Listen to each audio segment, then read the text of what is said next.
The first thing Commander Jake Morrison noticed when consciousness crawled back into his skull wasn't the pain, though his ribs felt like someone had used them for percussion practice.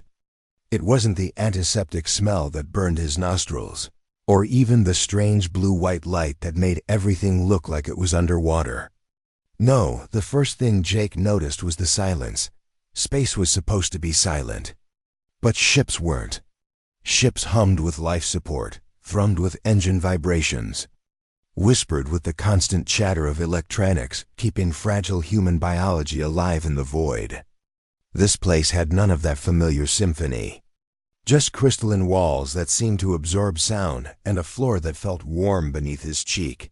Despite looking like polished ice. Jake pushed himself upright, inventory checking his body with the methodical precision drilled into him during his years as a deep space pilot. Bruised ribs, split lip, what felt like a mild concussion, but nothing broken. Someone had been careful with him, which was either very good news or very bad news. In his experience, captors who wanted information tended to keep their subjects functional. The cell was roughly 12 feet square, with walls that weren't quite transparent, but weren't quite opaque either. Like looking through frosted glass, he could make out shapes and movement beyond, but no details. The ceiling curved overhead in a dome that pulsed with that eerie blue light, and there was no visible door. Just smooth, seamless walls that probably opened at the touch of whoever had put him here. The Kitharans. The memory hit him like decompression. The diplomatic mission to the Kepler 442 system. Humanity's first official contact with an alien civilization. The Hughes Harmony had been humanity's finest ship, carrying Earth's best diplomats, scientists, and a small military escort. Jake had been there as senior pilot, the guy who was supposed to get everyone home safe after they made history. Instead, he'd watched through the bridge viewscreen as sleek, predatory ships had surrounded them without warning. No hails, no demands for surrender, just precise weapons fire that disabled their engines and life support with surgical efficiency. The boarding had been swift and professional. Jake remembered the tall, four-armed figures in form-fitting armor, their movements too fluid and coordinated to be entirely natural. He remembered the screaming as his crewmates were dragged away in different directions. He remembered the face of the one who had stunned him, unconscious silver scales that caught the light like chainmail, four arms that moved with independent precision, and eyes like polished obsidian that seemed to look right through him. A soft chime echoed through the cell, and a section of the wall simply wasn't there anymore. No sliding, no iris opening, one moment solid crystal, the next moment empty space. Jake scrambled backward instinctively, his back hitting the far wall as a figure stepped through. She was even more imposing up close. Nearly 7 feet tall, with a build that suggested both grace and lethal capability. Her forearms moved in subtle unconscious patterns, upper arms relaxed but ready, lower arms clasped behind her back in what might have been a military posture. The silver scales that covered her visible skin weren't uniform. They formed intricate patterns that seemed to shift in the blue light. Her face was angular, almost geometric, with those black eyes that reflected light like dark mirrors. "Commander Morrison," she said, and Jake's blood chilled. Her voice was melodious, almost musical, but she spoke English with perfect pronunciation. That was bad. Very bad. It meant they'd been studying humanity long enough to learn the language. "I am Sub-Commander Zerath of the Kitharan Collective Defense Force. You are aboard detention platform Zarian 7, and you are now a prisoner of the Collective." Jake forced himself to stand, drawing on every scrap of military bearing he possessed. "I demand to speak with whoever's in charge. My ship was on a diplomatic mission. Your ship violated collective space without authorization and ignored multiple warnings to withdraw." Zarath's tone remained perfectly neutral, but something flickered in those obsidian eyes.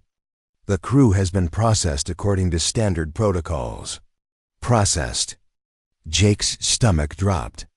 What does that mean? Where are my people? That information is classified above your clearance level. She stepped closer, and Jake caught a scent like ozone and something floral he couldn't identify. However, your cooperation in the coming interrogations may influence their comfort levels.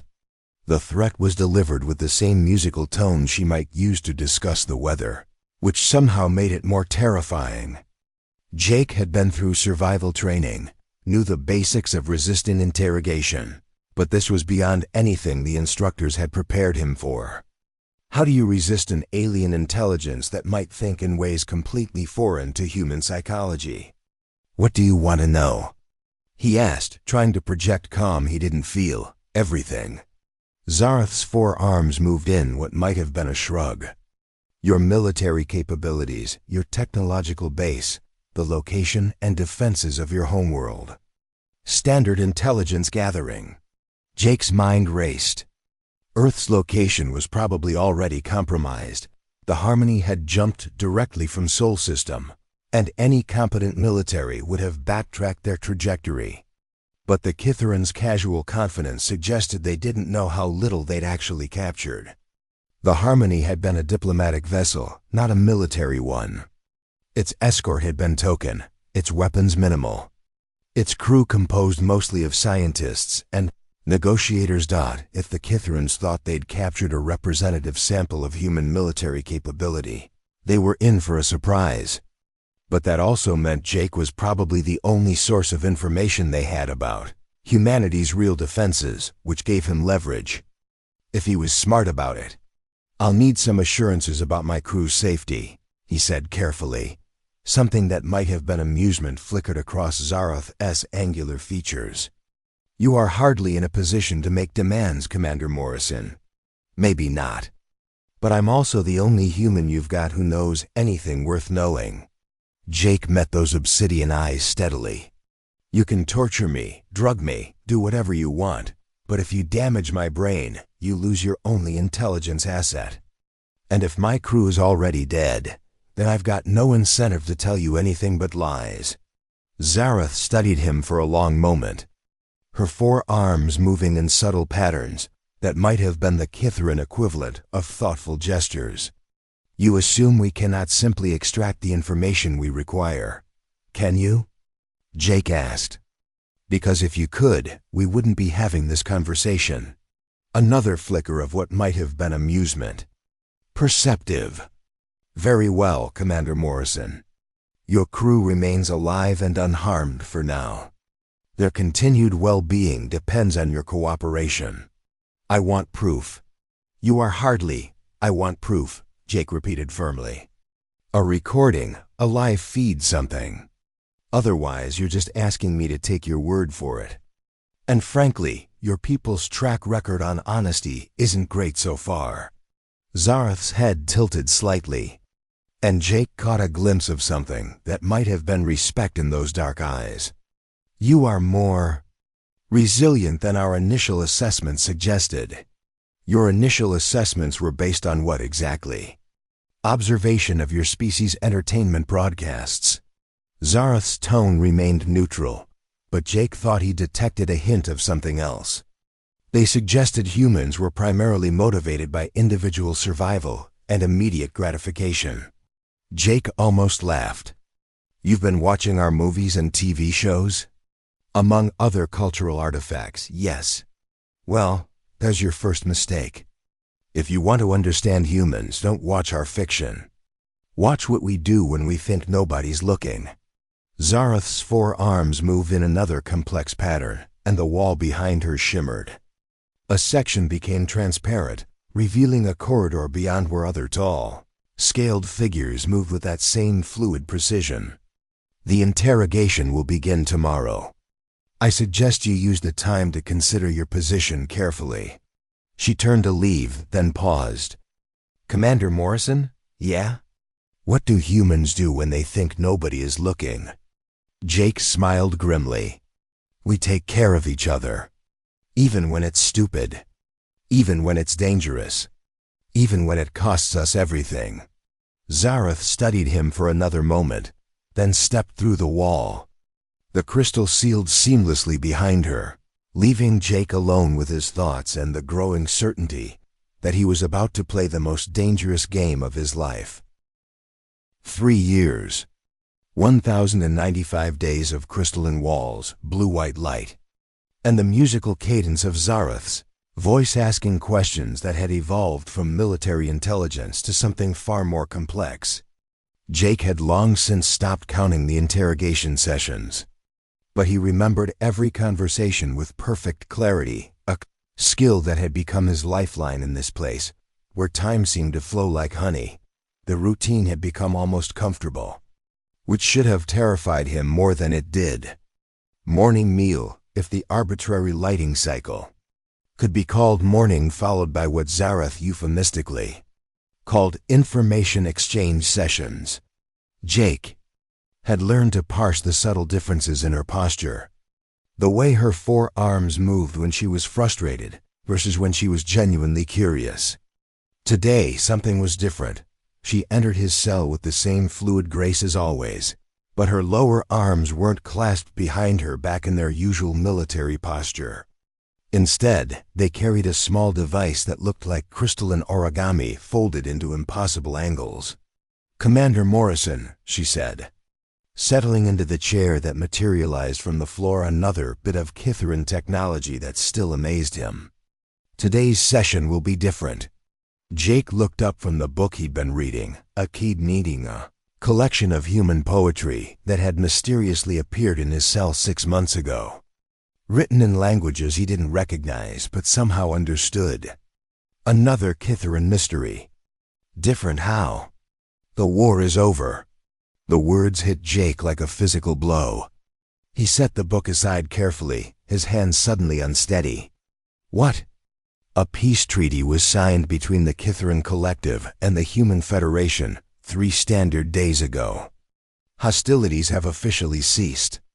Zarath's tone was perfectly neutral, but something in her obsidian eyes seemed almost sad. Jake's mind reeled. War? There had been a war? How long? 2 years, 7 months, 14 days. She paused.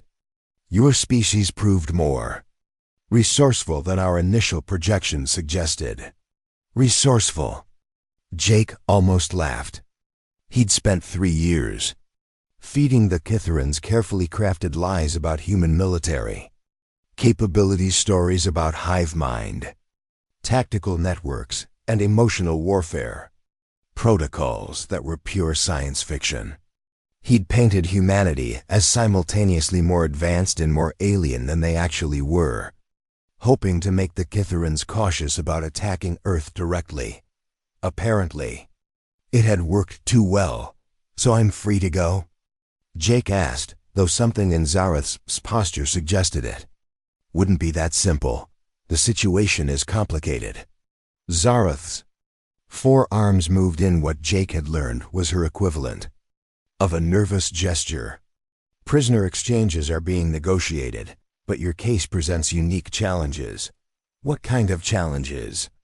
Zarath was quiet for a long moment, her scaled fingers tracing patterns on the crystalline device in her lap. "You have been classified as a high-value intelligence asset. Your release requires approval from the Science Directorate." Something cold settled in Jake's stomach. "The Science Directorate?" "They are interested in your psychological profile, your resistance to standard interrogation techniques, your ability to maintain coherent deception over extended periods, your apparent immunity to our neural influence protocols." Zarath's voice remained steady, but Jake caught the slight tension in her shoulders. "They believe studying your brain structure could provide valuable insights into human cognitive architecture." "Studying your brain structure?" Jake felt the blood drain from his face. "You mean dissection?" "The term they use is neural mapping. It would be comprehensive." Jake stood abruptly, pacing to the far wall of his cell. 3 years of careful psychological warfare. 3 years of building rapport with his captor. 3 years of staying alive through wit and determination. And it was all going to end with him on an alien autopsy table. When? He asked quietly. The Science Directorate has requested your transfer within the next standard week. Jake turned back to face her, studying the alien features that had become as familiar as his own reflection. And you're here to prepare me for it? Make sure I go quietly? No, the word came out sharper than Zarath's usual measured tones. I am here to inform you that your transfer has been delayed. Delayed how? Zarath's forearms moved in complex patterns, and Jake realized she was agitated in a way he'd never seen before. I have filed reports indicating that your psychological state has deteriorated significantly, that the neural mapping procedure would likely yield corrupted data due to trauma-induced cognitive damage. Jake stared at her. You're lying to your superiors. About me, yes. Why? The question hung in the air between them like a live wire. Zarath's obsidian eyes met his, and for the first time in 3 years, Jake saw something vulnerable in their depths. Because you were right, she said quietly. About what humans do when they think nobody is looking. Jake's breath caught. What do you mean? The poetry collection. You noticed it appeared in your cell. Yeah, I figured it was some kind of psychological test. It was not authorized by the detention authority. Zarath's voice dropped to barely above a whisper. I requisitioned it from the cultural archives. Along with the improved nutrition supplements, the medical treatments for your recurring headaches, the temperature adjustments to your cell environment. Jake felt the world tilt slightly. You've been taking care of me. Your descriptions of human art, of Earth's natural beauty, of the way your people create meaning from suffering, they were not in any intelligence report. You shared them freely, even knowing I was your captor. Zarath's forearms moved in what Jake now recognized as distress. I began to research human culture beyond our military assessments. I learned about your music, your literature, your philosophy. She stood, moving to the wall that showed the corridor beyond. I learned that humans have a concept called compassion that extends even to enemies. That you create beauty not for strategic advantage, but simply because beauty should exist. Jake moved closer, seeing his reflection ghosted in the crystalline wall beside hers. Zarath, what are you saying? I am saying that I have committed treason against the collective. She turned to face him, and Jake saw something that might have been tears in those obsidian eyes, if Kitherans could cry. I have falsified official reports, diverted resources, and delayed lawful orders. All to protect a single human who should mean nothing to me. But I do mean something to you. Yes, the admission seemed to cost her something. You have taught me that there are things more important than duty, more important than orders, more important than the survival of one's own species. Jake reached out instinctively, then stopped, his hand hovering inches from her scaled arm. What happens when they find out? They will find out eventually. My deception cannot last indefinitely. Zarath's voice steadied, taking on the formal cadence he remembered from their first meeting. When they do, I will face court-martial for treason. The penalty is neural dissolution, complete erasure of consciousness and memory. Jesus, Zarath. Jake's hand completed its journey, coming to rest on her forearm. Her scales were warm, smoother than he'd expected. Why would you risk that for me? Because 3 years ago, you told me that humans take care of each other, even when it's stupid, even when it's dangerous, even when it costs them everything. She looked down at his hand on her arm, her forearms moving in what he now understood was wonder. I wanted to know what that felt like. Jake felt something shift in his chest, a warmth that had nothing to do with the cell's temperature controls. So what do we do now? Now? Zarath's obsidian eyes met his, and Jake saw determination there alongside the fear. Now we find a way to save both our species from the consequences of my compassion. The crystalline device in her lower hands chimed softly, and Jake saw data scrolling across its surface in flowing Kitheran script. What is it?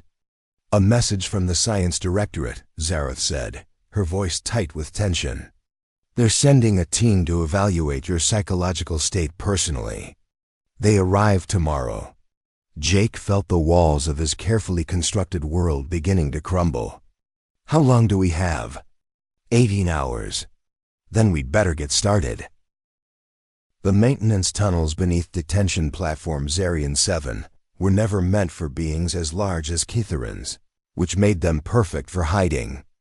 Jake crawled through the narrow space behind Zareth, her 4 arms folded against her body in ways that looked painful, but allowed her to navigate the cramped passages. The blue emergency lighting cast everything in an eerie underwater glow, and the constant hum of the station's life support systems masked the sound of their movement. Left at the next junction, Jake whispered, consulting the mental map he'd been building for 3 years. Every maintenance access, every service corridor, every blind spot in the security grid, he'd cataloged them all during his carefully orchestrated psychological deterioration episodes. When Zareth had been forced to sedate him and the monitoring systems had been temporarily disabled. How could you possibly know the station layout better than I do? Zareth's voice carried a note of amazement even in their desperate circumstances. Because you see it as a prison. I see it as a puzzle. Jake paused at an intersection, listening for the telltale hum of security drones. 3 years of having nothing to do but observe and remember. You'd be amazed what you notice when your life depends on it. Behind them, the distant sound of alarms began to echo through the station's corridors. The Science Directorate team had arrived 6 hours early and discovered Jake's cell empty, along with Zareth's forged medical reports scattered across her workstation like evidence of her betrayal. They'll seal the docking bays first, Zareth said, her military training asserting itself even in crisis. Standard lockdown protocol. Good thing we're not going to the docking bays. Jake squeezed through a particularly narrow section, emerging into a wider maintenance shaft that ran parallel to the station's outer hull. Through the transparent aluminum viewports, he could see the stars wheeling slowly as Zarian 7 rotated to maintain artificial gravity. Then where Zareth began, then stopped as she saw what Jake was looking at. The emergency pods. But those are only designed for single occupancy, and they're not equipped for interstellar travel. I know. Jake's voice was grim as he accessed the maintenance panel beside the pod bay. 3 years of watching Zareth input security codes had taught him the basic patterns of Kitharan encryption. But they have enough range to reach the neutral zone where the prisoner exchange is supposed to happen. Jake. Zareth's use of his first name sent a chill. Through him she only dropped the formal address when something was seriously wrong. There are only 3 pods remaining. The others were used during the war for emergency evacuations. Jake's hands stilled on the control panel. 3 pods? And there are 4 Science Directorate security teams converging on this section. Zareth's obsidian eyes met his through the dim lighting. Plus whatever human rescue ships are waiting in the neutral zone. The implications hit Jake like a physical blow. Even if they could reach the pods, even if they could escape the station, there wasn't enough room for both of them to make the journey to safety. And Zareth couldn't return to Kitharan space. Her betrayal had been discovered, her fate sealed. There has to be another way, Jake said. But even as the words left his mouth, he knew they were false hope. The sound of cutting tools echoed from the direction they'd come, security forces breaching the maintenance tunnels. Jake. Zareth moved closer, her 4 arms reaching out to frame his face with surprising gentleness. You taught me about human compassion. Now let me show you what I learned. No. Jake grabbed her upper arms, feeling the warmth of her scales beneath his palms. We find another way. We both get out of this. Listen to me. Zareth's voice carried the musical authority he remembered from their first meeting, but now it was tempered with something infinitely tender.